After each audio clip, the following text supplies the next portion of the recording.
Today, I've started saying something that I'm honestly a little bit obsessed with.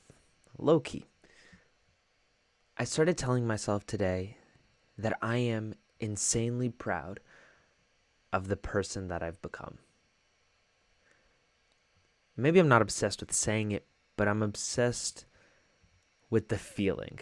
I love it. The feeling that I have grown so much. Life has tested me and continues to test me and will continue to test me every single day in different ways.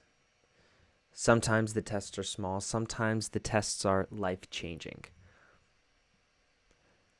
And I used to be afraid of these tests, or I used to hate them. I used to complain about them and criticize them and blame anybody and everything in order to not take accountability, to step up, to push past my limits, to learn my lessons,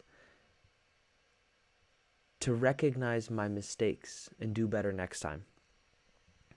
When I made my shift, or when I made that shift to become the type of person that can recognize all those things and can do all those things and does them regularly, these tests became almost like benchmarks, almost like little rewards. Because every single time that I've learned something, every single time that I've reinforced some lesson, I've become just a little bit better. And while in the thick of it, it's hard to notice. It really has been. It's easy to let the days go by and think that you haven't accomplished as much or you haven't reached the results that you've set for yourself. That's normal. What's helped me is I've taken a moment to just pause, look back at where I was and where I am now, and notice just how much it's changed. Talking with a friend today, I was mentioning how this past week has been definitely a bit of a challenge. And it's not that the whole week was a challenge, it's that there were just these moments. And when you have those moments that are a bit tough, especially in a state of being a bit more tired, a bit more exhausted, mentally, physically, emotionally, they weigh on you. Despite having these challenges, after being as tired as I was, I stayed incredibly resilient and resourceful and persistent. I showed up in a way where I know in the past I would have given up. I would have sat back, thrown my hands in the air, and relied on someone else to fix my problems. I no longer do that. I no longer have to do that. I no longer want to do that. Instead, I've made that decision for showing up for myself and the people around me. I show up with a smile in my heart, not always on my face. And even if there are brief moments where I slip up, I make a mistake, my default is returning to love, to experiencing love, to noticing the love in other people, the love in myself, noticing the love that we all desire, noticing the love that we all deserve. My mindset is something I am extremely proud of because I know that everything happens for a reason. And with all the things that I've learned and done within these past 2 years, I also know it's just the beginning. I'm becoming exactly who I'm meant to become for this phase, this stage of my life. I know that one day I will pivot. I will need to become a different person. Yet I will always have this version of me as a version that I could return to, almost like a sports jersey that I'm retiring but could always put back on. I will hang up this version one day and say thank you and appreciate,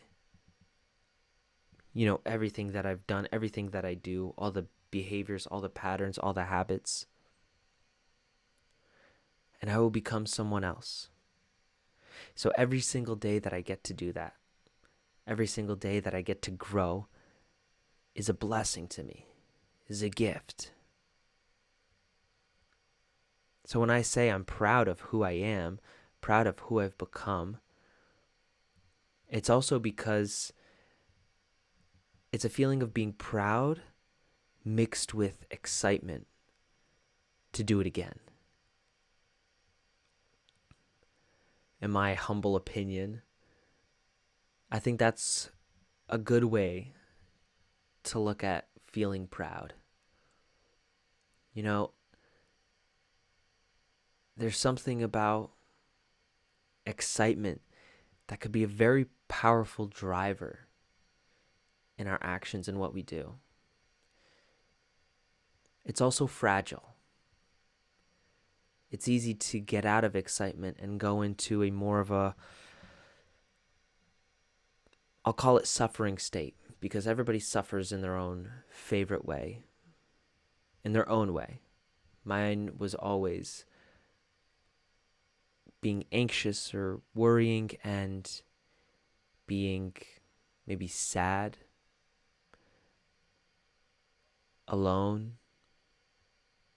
stressed. I had a couple. We all have our favorite ways.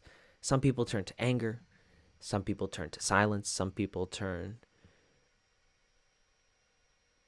to fear. Whatever way you turn to in your moments of suffering, when things are going rough, where do you go? Do you freeze? Do you run away? Where was I going with all this?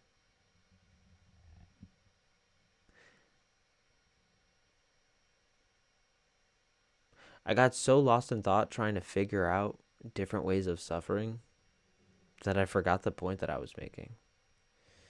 Jeez, that's embarrassing.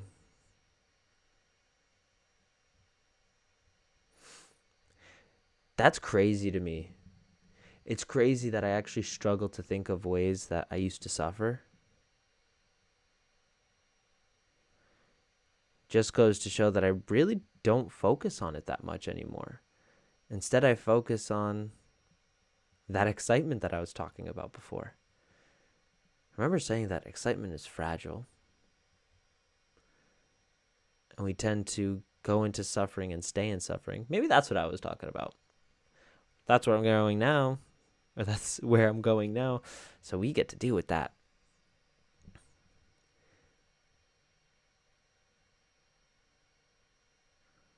Excitement is powerful. And we also have to stay there intentionally. We have to choose to be there. And you know what? I don't think much more has to be said on that right now. Maybe tomorrow, if it's that important. But for tonight, I hope you could focus on the things that you're proud of in your life and be excited that what you have right now, you could have even more of in the future if you want. You just have to create it. So until we meet again, just remember to always fill up with the love. And I look forward to seeing you in the next one. I love you.